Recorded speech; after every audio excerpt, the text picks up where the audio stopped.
Okay, I think I am live. I will yak here at the beginning for those of you who are showing up, give you a little bit of time. I'm sorry I didn't end up getting things going for my little 30-second warning that this is coming. So I am Dana K. White, for those of you who don't know me. I have written several books behind me. You can ask questions for future lives at askdanakWhite.com. And I will answer them over the course of time here on these lives that I try to do on Tuesdays at noon Central Time. So, uh, anyway, like somebody's question today refers to something that happened and was going to be their situation for like 4 months. And I think it's been longer than that since they asked the question. So they're definitely not real time, but they are helpful to all. And that's why I like to answer them. So a couple of things before we get there, though. I want to make sure that I remind you about declutteringcoaches.com. So if you have thought about being a decluttering coach, go to declutteringcoaches.com. Soon, I hope to be saying, if you want to find a decluttering coach trained in my decluttering process, then go there. But we're just getting people through the process because it just launched less than a week ago. So I'm very excited about it. All right, let's get started on some questions. I am going to go double check to make sure that y'all are not saying, oh, yay, thank you, Amy. You told me already that you can hear me, because you know that's always my big paranoia. All right, so here we go. All right. I will read the full questions, but I have them written here in a smaller version. Okay, I think this is the right one. Y'all, sorry. Okay, here we go.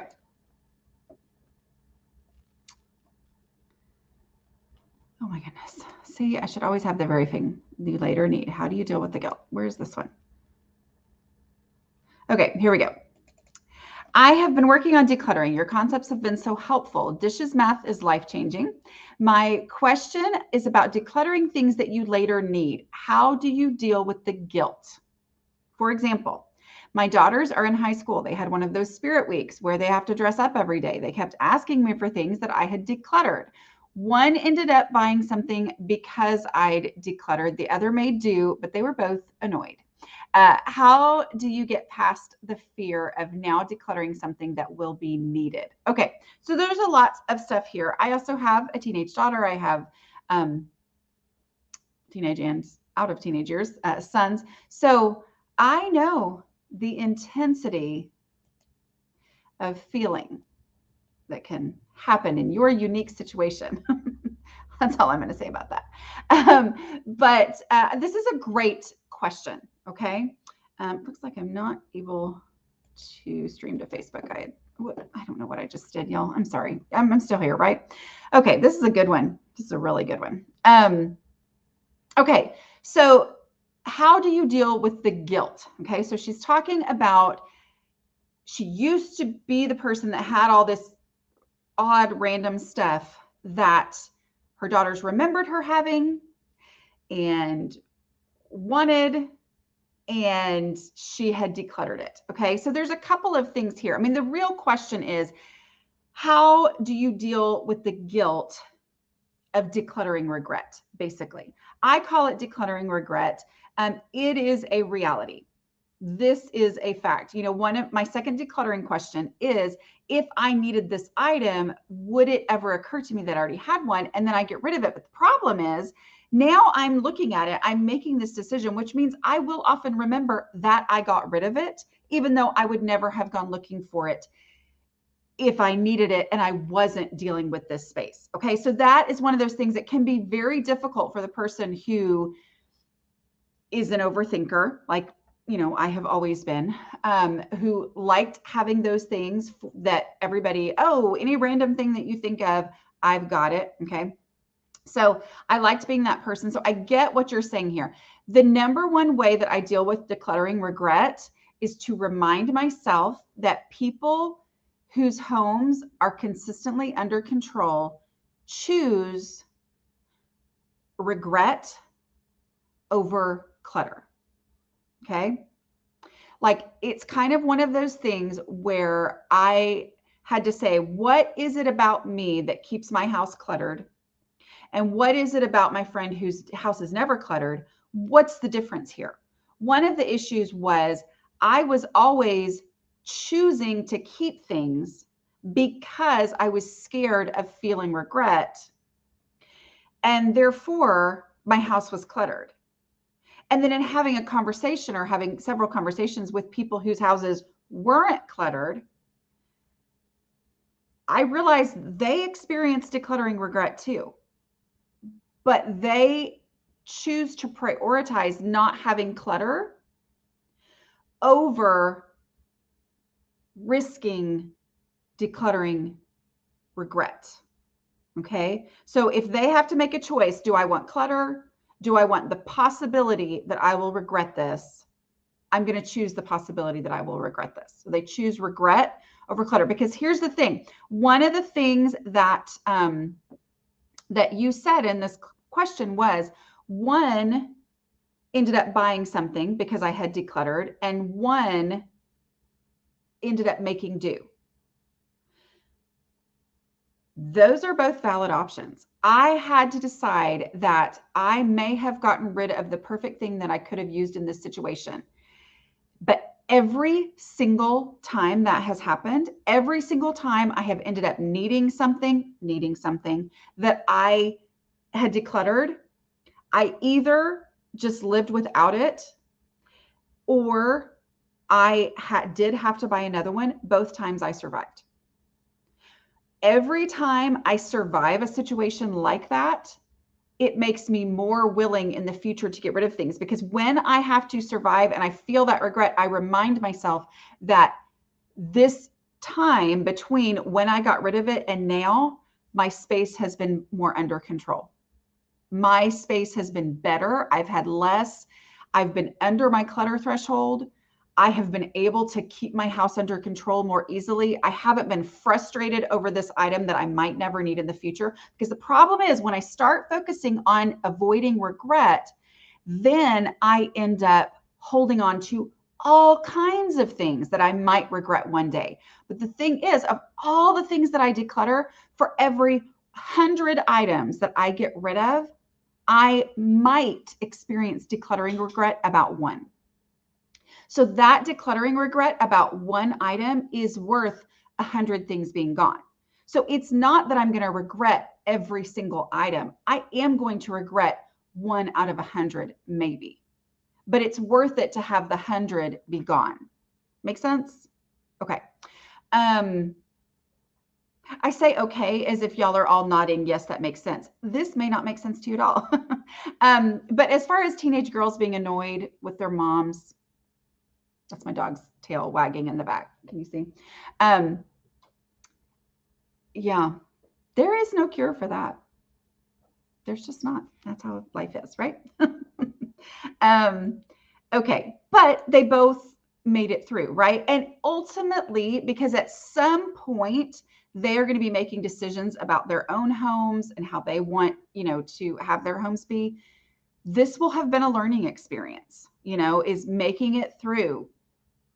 I don't know if your daughter had to spend her own money or if you gave her the money. I don't know, but like, it's worth it. It's a payoff. When I have to spend money on something that I had previously decluttered, I tell myself that I'm spending money on this space being under control. It's not wasting money. It's no, this space is under control now. And yes, I had to spend $3 or $5 or even $10, whatever, to replace this item when I ended up needing it. But that is money that I spent on this space being under control. Okay. All right. Hope that made any sense at all. Thanks for joining me, y'all. Don't forget, if you would like to ask questions for a future live, you can go to askdanakWhite.com. I also answer some of these on my podcast. Can you see my little podcaster thing? That is A Slob Comes Clean, and it's found wherever you can find podcasts, except YouTube. I am planning on putting it on YouTube, but y'all, I've been busy with my decluttering coaches training that I have been doing. Okay. All right. Next question is, Oh, here we go. All right, next question. I will read the full question and then I have the shorter version here in front of you. I hate to see a bunch of stuff that can be reused go to the dump. I'm a reader, and for a while it was easier to resell books for a little change at yard sales, but not so much anymore. Donations get thrown away at libraries or other places.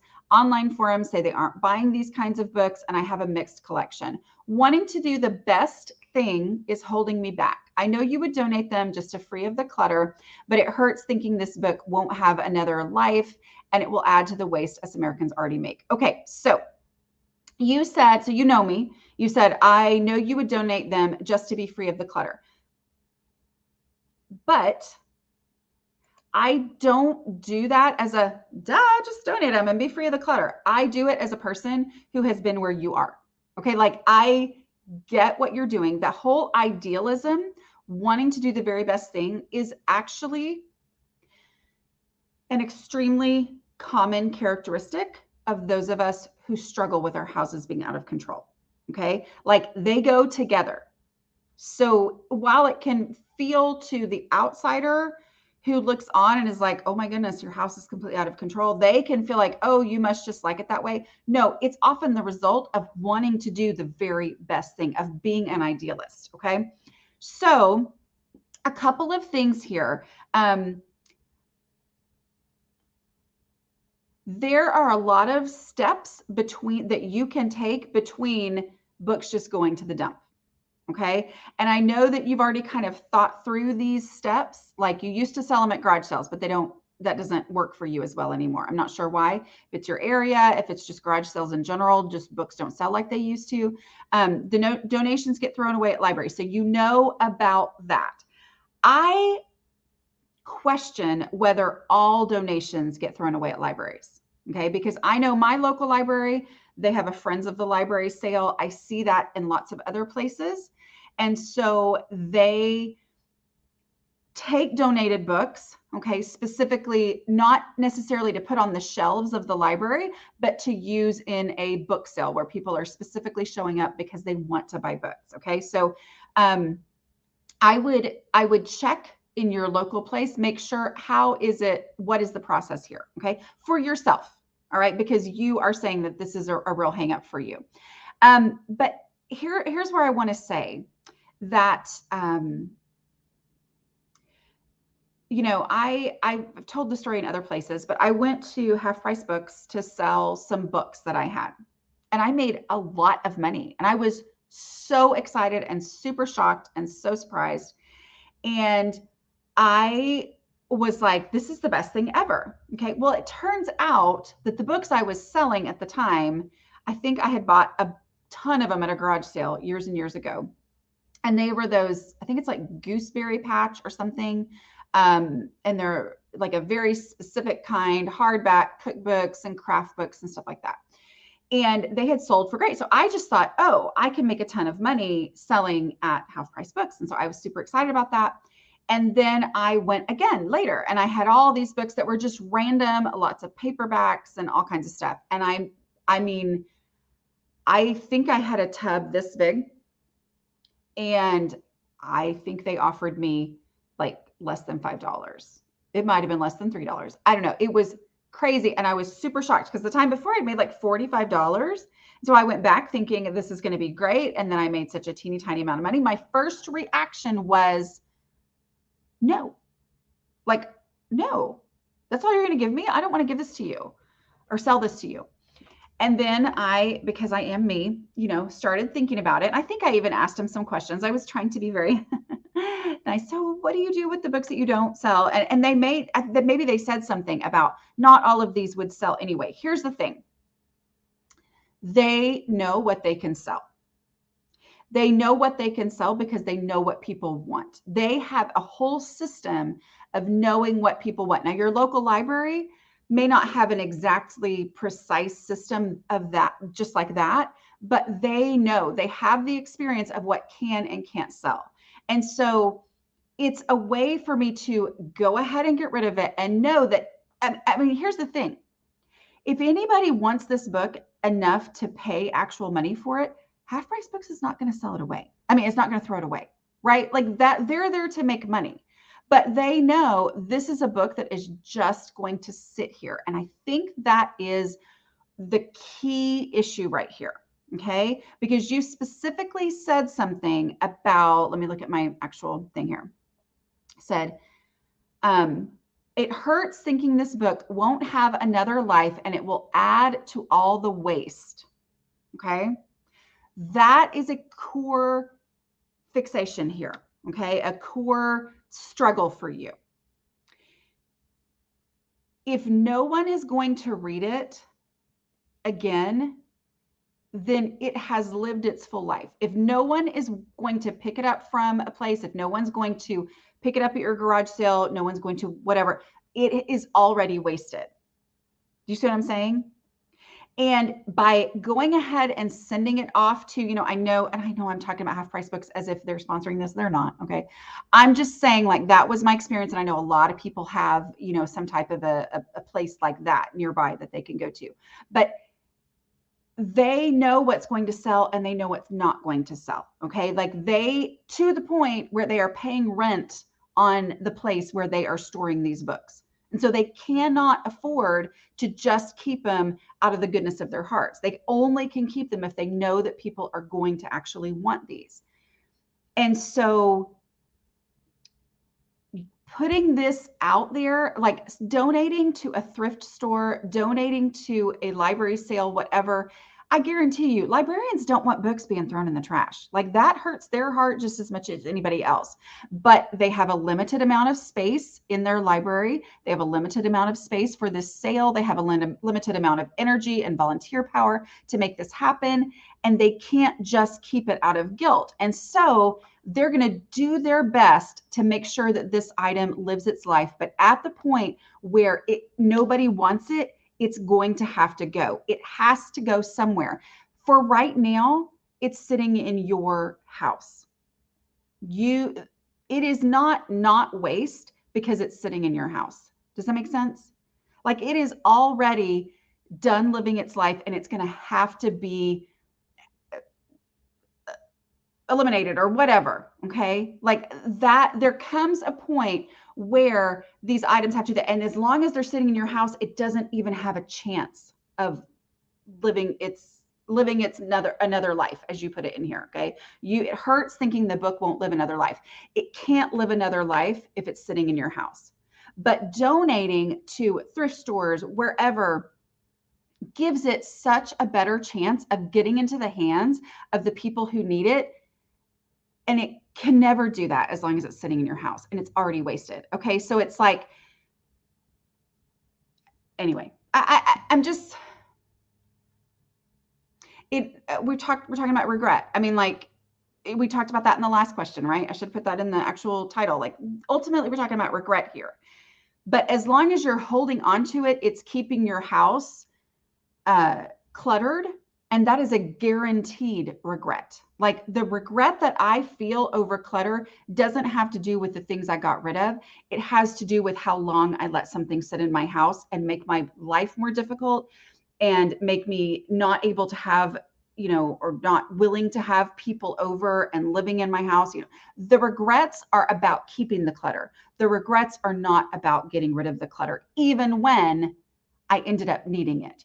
Even when something that I wished wouldn't have been completely wasted was thrown away. Does that make sense? These are hard things that I know a lot of us deal with. Okay, next. This one is, okay, somebody asked the question, is it worth taking the Take Your House Back course now? Living with in-laws until new home construction complete. I want to go every weekend to declutter. So that, let's see, so I won't have to move that old stuff to the new house. Not sure if applying for the course, purchasing the course, whatever, now would make sense. We're in a season of transition and purgatory. Okay, so I'm going to say yes, just because, which I'm going to give you my link, my personal link. Okay, go to slopcomesclean.com/take to get the Take Your House Back. Blah, y'all. To get the Take Your House Back course. I just Yeah, I think it's worth it because you are in the process of decluttering, and we talk about the realities of decluttering. And you're just going to be in such a better mindset when you do move into that situation. Again, this was one of those questions that was from a while ago, which I feel bad about. Okay. Oh, here's a tough one. Let me read the whole question. How do I deal with a disabled friend who wants help cleaning out a clutter room and garage, but also wants to keep almost everything? And we end up just moving things around because she can use this later, or I can sell this, or I can repair this. I end up very tired and feeling like we get nowhere because we keep shuffling things around. I go through your questions, but it's all mainly keep. I get so exhausted by this, both physically and emotionally. First of all, thank you for being willing to help your friend. I do want to clarify that there is no point in my process where the answer to any questions is keep. Okay. So re-ask the questions. If her answer is keep, then go back to the actual questions. For those of you who don't know my process, you can get a copy of it when you sign up for my newsletter to slobcomesclean.com/5. So the answer is I want to keep that, but that's not actually any of the questions. So the questions are, is it trash? That's a yes or no. Is it easy? Meaning, does it have a place somewhere else in the house? Go take it there right now. Okay. And that's where I'm sure you're coming into this as, helping your friend who's not able to physically get stuff where it needs to go. And then there's donations, getting that stuff out. Doing those three things, is just simply moving obvious things where they already have established that they should go, which is either trash bag, their already established home, or a donation box. Doing that, then we'll make progress. So really focus in on that, and then you're going to get to this point. Now, I just want to clarify, I've been in your situation and I know it's hard. So I am not saying, oh, just do this. I know it is hard. But where I'm going to tell you to focus your effort is to follow through on all the way on small things instead of focusing on getting a huge amount, which this can be hard because she's asked you to come here. She's envisioning going from this space being cluttered to being, oh, wow, it's going to be amazing because my friend is here to help me. Okay. So, you want the big shebang ending, right? Like that is the goal. That's what everybody's wishing for in this situation, but it's not happening because every single item is, oh, I want to keep that. Okay. Well, instead of, make sure you focus on the actual process, the 5-step process, because the question is never, do you want to keep this? It's only questions that actually help us deal with each thing. So some of the examples that were given here in this are,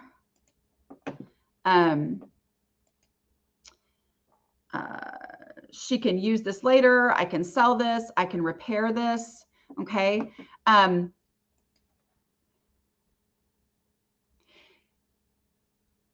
Follow that to the end. Okay. So if it is something that you're asking the questions that don't have open-ended answers, but she's saying things like, oh, I can use that later. That's not part of the decluttering process. The decluttering process is, if you needed this item, where would you look for it first? Okay. So she has to come up with an answer. If she says she could use it later, it has to have a place to live in the house. And most likely it can't be in this space because this space is the space that you're trying to clean out, like a garage, because you want to actually be able to park in the garage. So where in the house would you look for this item? And if she says, well, I don't know, but I know I want to use it later, go back to, no, where would you look for it first? Well, I would use it later, I promise. Okay, that's great. That's awesome. Where would you look for it first? And if she says, well, I have no idea, say, well, if you were looking for it, where's the first place where you would look? Even if you had no confidence that it would be there, even if you knew that it used to be out in the garage, but now the garage is clean. Let's say that this garage is clean because that's our goal that we're going for here. Where would you look first for this item? With zero confidence it was going to be there, but what's the first place where you would look for it? Okay. And then perhaps you help her get to that spot, follow it through. That is the beauty of the taking it there now, is we follow through, which helps us face reality. So as you take this item, let's say it's the, oh my goodness, sometimes when I have to come, it's headphones. Okay. Got my headphones here. You take this item to the place where you would look for it first, and then you get to that space, and that space doesn't have any room for it, or there isn't anything in there that you're willing to get rid of in order to keep this item and give it space. Then it feels like it's taking longer, and you're like, no, we're here to clean out her garage, but you're never going to clean out the garage as you're experiencing if you don't actually act on things. Okay. And so it might be physically wheeling her in her wheelchair to this space, or, okay, then I'm going to go take it there now. Let's FaceTime while I'm there so I can show you what's here and you tell me what it is. And it can feel like that's wasting my time. And she may feel like that's wasting my time, but it will help over time, making small decisions all the way, completely carried fully all the way, is going to help to break through some of this, because as long as it's use it, I'm going to use this later, I'm going to set it aside, no decision is being made and no progress is being made. Okay. So those hard going through the process things are going to ultimately change this situation. Okay. And I'm not saying it's easy. It's really, really hard, but it can be a little bit easier if you focus on the sell it, or let's see, what was the other thing she said? Sell it or repair it. Okay. Then letting her know that, okay, you want to sell it? All right, let's go ahead and do that now. Oh, well, I'm just going to do that later. Well, as long as it's this ambiguous later time where I'm going to be a different person than I am now, I'm going to follow through on things. No, I'm going to help you follow through on this thing that you said you want to do. So it is more valuable if she says, I am going to sell this box full of Beanie Babies. It is more valuable to take your time to say, okay, let's do it. And the first step you're going to do is look on ebay.com at completed listings for something exactly like what she has and see what it really sold for. Because then it takes it out of the ambiguous, what I'm going to do later, how that's going to go, even though I don't actually know the facts, takes it into reality. Okay. And say, I'm going to help you do this. And then you're going to learn more and grasp the reality of what you're dealing with, how much time it's going to take, how much effort it requires. All that is going to take you farther than just setting things aside, because that's where it's extra physically and emotionally exhausting when you help her for a period of time and don't see any progress. Okay. But saying, okay, this is how much time we're going to have. And when she starts to realize, oh, you were here and we listed 4 things on Facebook Marketplace or whatever in the entire time that you were here, and then nothing gets sold, that is such a reality check that is going to change how things go in the future. Okay. And it's not easy. I'm not saying it's easy. Okay. Or I can repair this. Okay. What do we need to repair it? And remember, anytime that they say, I can sell this, okay, where would you look first for something that you would sell? And then let me go ahead and start you on this process. Where would you look first for something that you could repair? Because as they start to do that, it's like, oh, yeah, I would look first in this section of the, in this cabinet over there. That's where I would look first for things I'm going to repair. Well, at some point that cabinet's going to be full, especially if this is something that's just kind of a default. I'll repair that. I'll repair that. I'll repair that. And then we start to embrace the reality of that space. Oh, well, that cabinet is full now, so we don't have any room for stuff. So what can I take out of that cabinet? Oh, you still want to keep this to repair it, but that cabinet is full. Okay, well, what other what are you storing in other cabinets that I can get rid of in order to keep the stuff that you can repair? And it brings us into the reality of the actual situation that we're dealing with, which is not happening as long as things are just being set aside and shifted because of all these things I'm going to do in the future when I'm a different person. Okay. What's your advice for someone?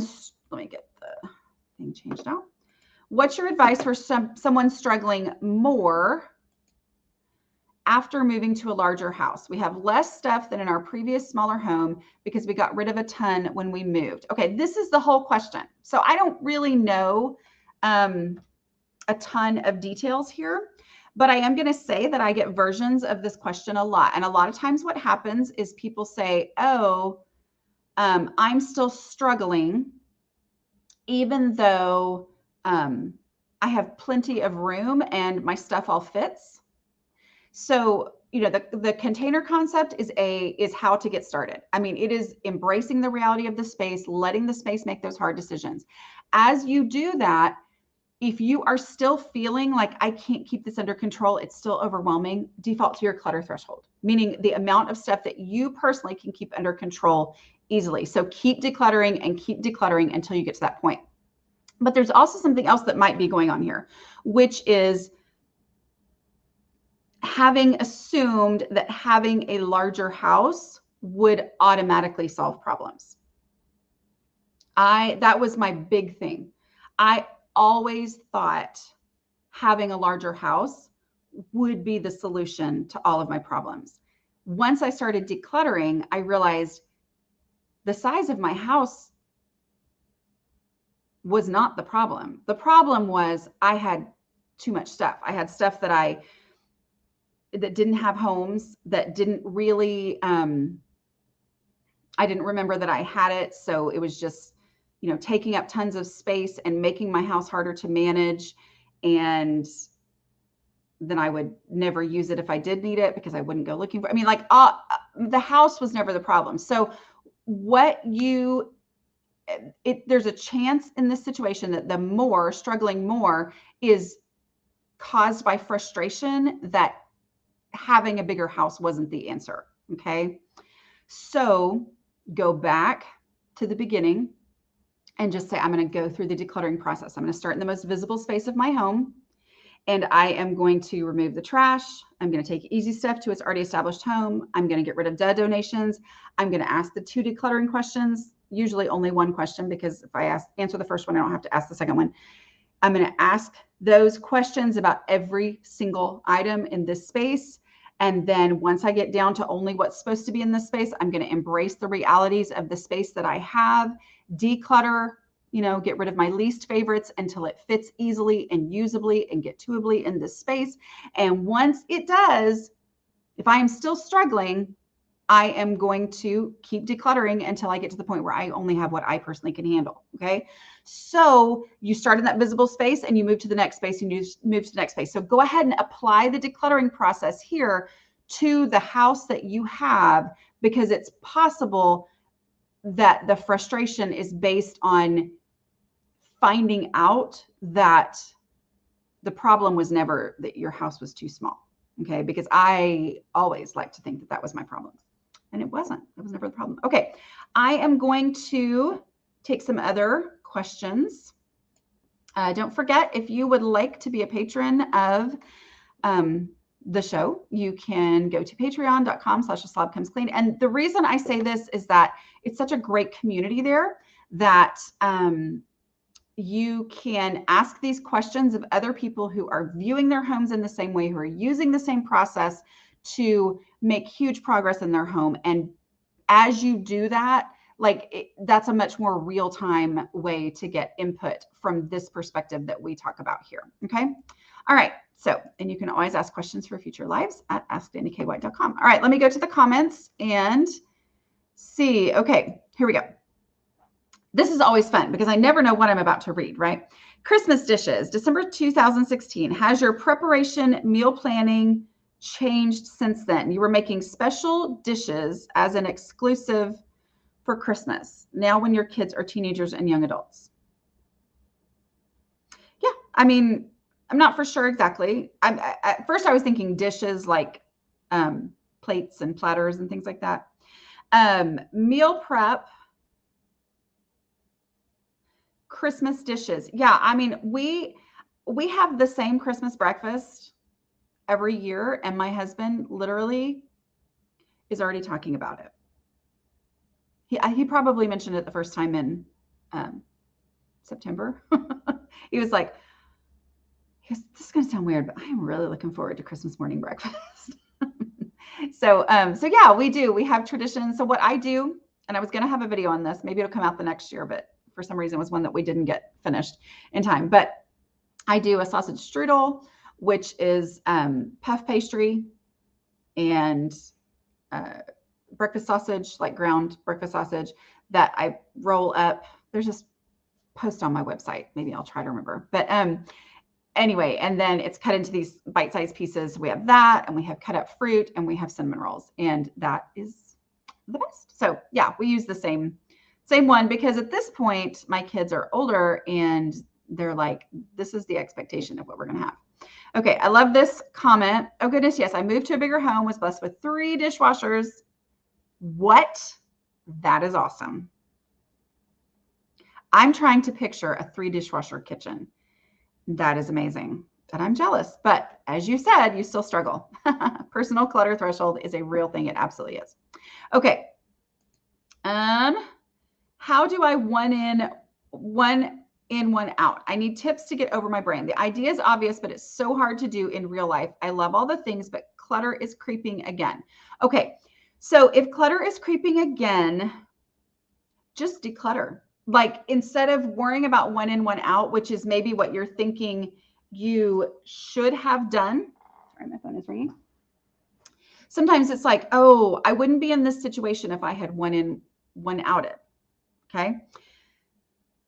But because you are feeling the clutter creep, just go through the decluttering process again. Like, even though you're like, well, it's not as bad as it was before. It's okay. Okay. We can use that 5-step process no matter what at any time. Okay. And then the more often that you do that, the more your brain is going to register, I'm bringing something new into my house. Ugh. I don't want to have to declutter again. Okay, then I need to one in, one out. Like, so instead of worrying about one in, one out while clutter is reappearing, just do the decluttering process again. Okay, and it'll take a lot less time than it did before. And you might be done after the first 3 steps or whatever. But doing that again and again and again is what is going to change how you view the stuff coming into your house. Thank you, Janet. Being a patron is worth it. The group is a private group, so the world's not seeing. Yeah, it's a secret group, actually. It makes it a big hassle to get people in it, but it is a secret group. Yeah. I keep hearing house is big enough when there's no clutter, but but what about 1,100 foot work for home, 1 master bedroom, 1 bedroom for all 4 kids, 5. I'm just telling, I get it. Like, but the problem is the house you have is the house you have, right? Like, and again and again and again and again, the story is, well, so I bought a new house thinking that was going to solve my problems, and it didn't. Like, all of that is true.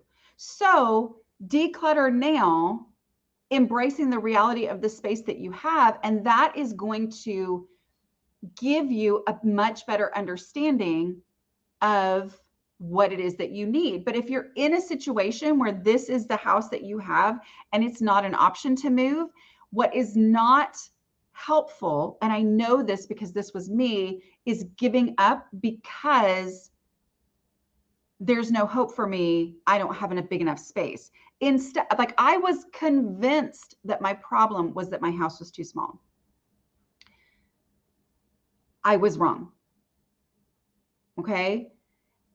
Once I started decluttering, my house didn't feel too small anymore. All right. And I also, if you've ever had the experience of being in someone else's home and being like, okay, their house is the same size as mine or smaller, and it's not out of control the way mine is, like, that right there is the answer. But the reality, what's different between the 2 houses is one just has embraced the reality of the space that they have and the other hasn't. I know it's hard. I'm not saying it's not hard. it is a challenge, but every single space, every single house is a challenge. And that challenge is always made so much harder, so much more complicated when there's clutter, when there's too much stuff. We're about to have the opportunity to tour the finished version of the house we are planning to build. Any insights? Oh, this is not my forte, but hey, we'll talk about it. Any insights on what especially to make note of or consider? It's a one-time open house. Finished version of the house we are planning to build. I don't know. I feel like this is not my forte. I would say instead of focusing on the house you're touring, I would focus on what works well for you in your house and what it took to get to that point. It's like,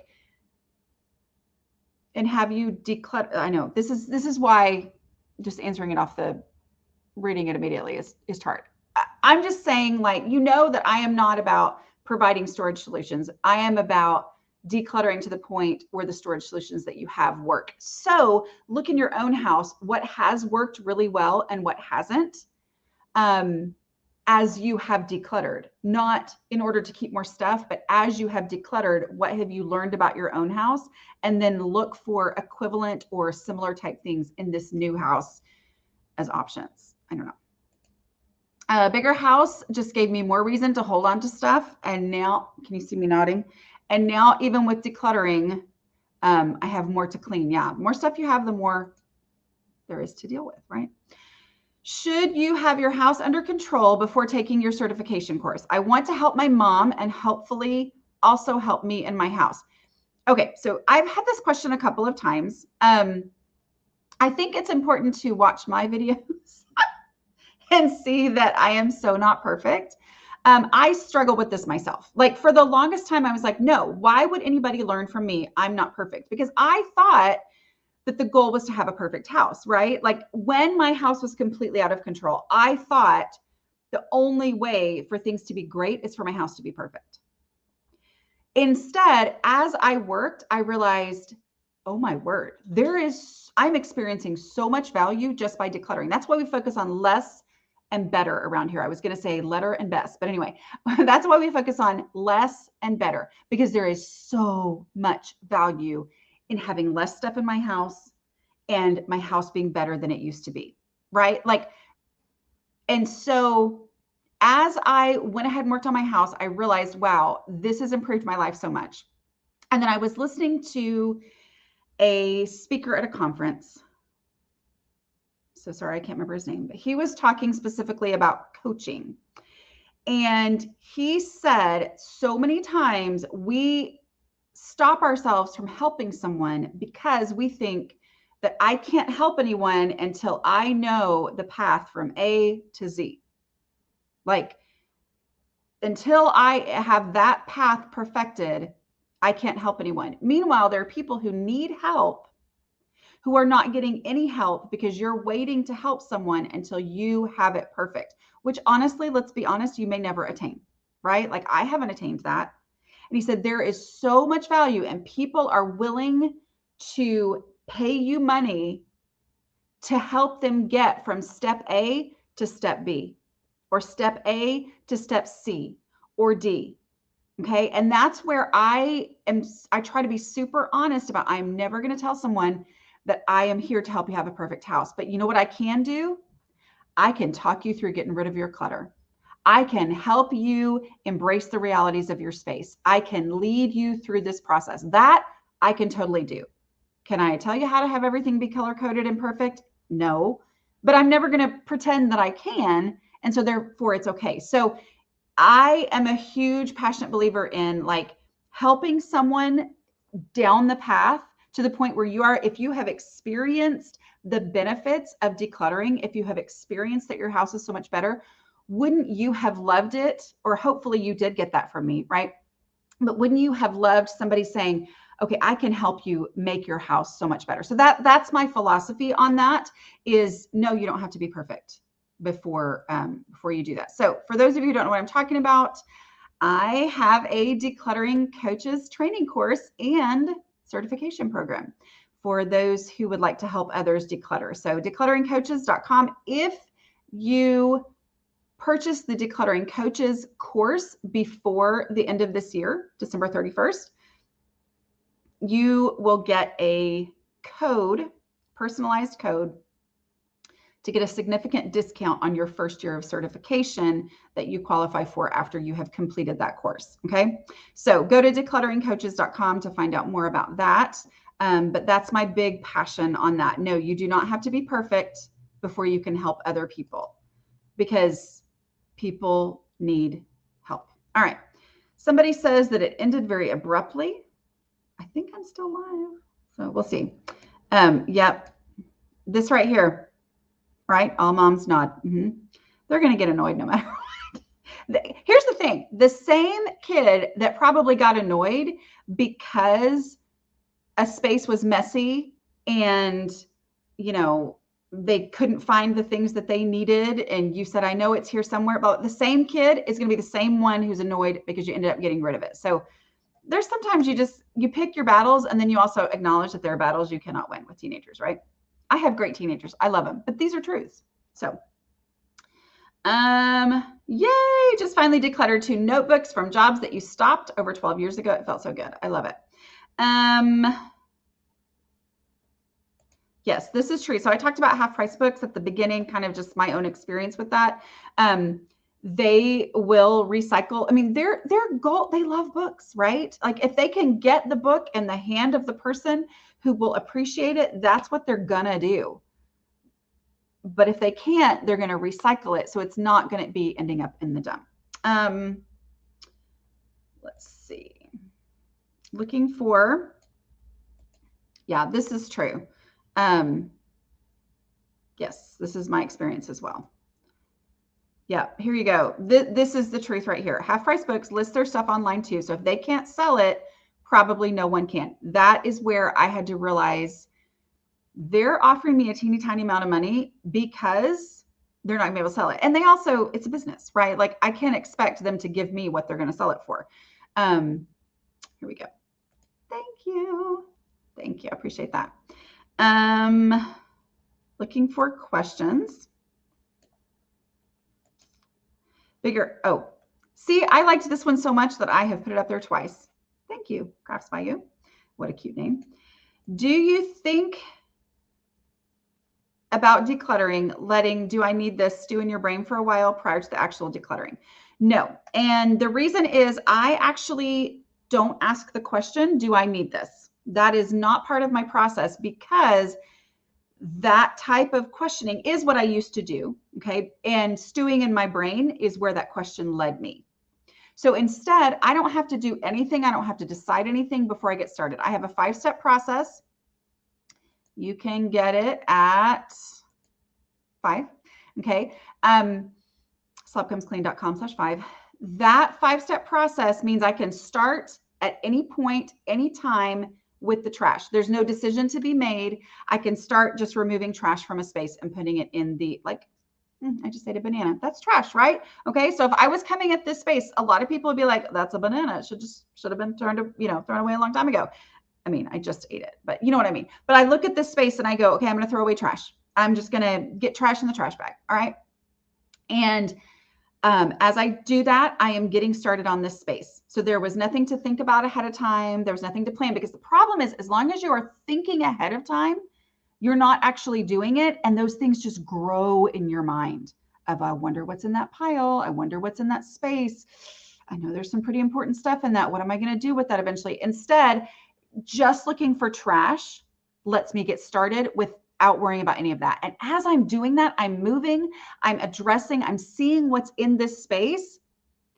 And then it's not this daunting thing that it was to me before. Okay. Then I go through the easy stuff. The easy stuff is anything that already has an established home elsewhere in my house, and I take it there right now. So I am making this space better, which is my goal. There's less in this space than there was when I started, which is my goal. Okay. I am doing that just with non-emotional things where I didn't have to even think about, ambiguous questions, which there are no ambiguous questions in my 5-step process. But then I pull out the donations, and then I go into my 2 decluttering questions, which are, if I needed this item, where would I look for it first? I am not asking myself, do I need this? Do I want this? Could I use this? I can't. I would keep everything if I asked that question. So instead I say, if I needed this item, where would I look for it first? Meaning, where would I look for it first? Like if I was looking for this item, where's the first place? What's the first drawer I would open? The first cabinet I would open? Where would I look first for this? And when I do that, then I am dealing with this item, okay? And it already takes care of all the, do I need this, as I go there, because then I'm taking it there right now. I'm embracing the reality of this space. Is there room for it? Okay, that's a much more useful question in getting my house under control than, do I need this or do I want this? Is there space for it? Okay, if there's not, what am I willing to get rid of in order to make the space for it? Because I can't just keep shoving things in. I can't. Right? Like that's how my house was out of control, because I used to do that. So I can't just do that. I have to have a real space for it. And so those things help me embrace the reality of my space. And it means that if there's something that I want, well, it gets to stay, but it has to have a place in my home, right? Like I have to give it a real space that I determine according to where I would look for it first. And then just taking it to that space and saying, is this worthy of taking up space over these other items that I would have to get rid of to give it space? That brings it into an objective way of looking at my space and my stuff, as opposed to the subjective, do I want this? Do I need this? Okay. Because looking at it objectively helps me make real progress. And I get to keep anything. I just can't keep everything, right? Because I have to embrace the reality of my space. So that works much better for me than other ways. Okay, let me see what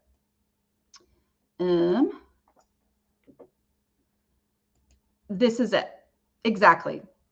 You're rocking today, Crafts by You, whose name I just love so much. No crafter would ever say we don't need something. So that's me.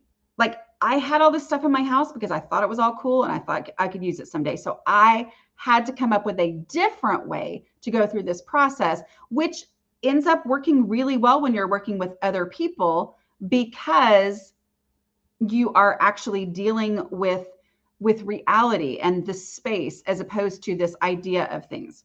Okay. Thank you. Yeah, we get it, don't we? Okay, how would you, this is my last question because I'm getting close to being an hour.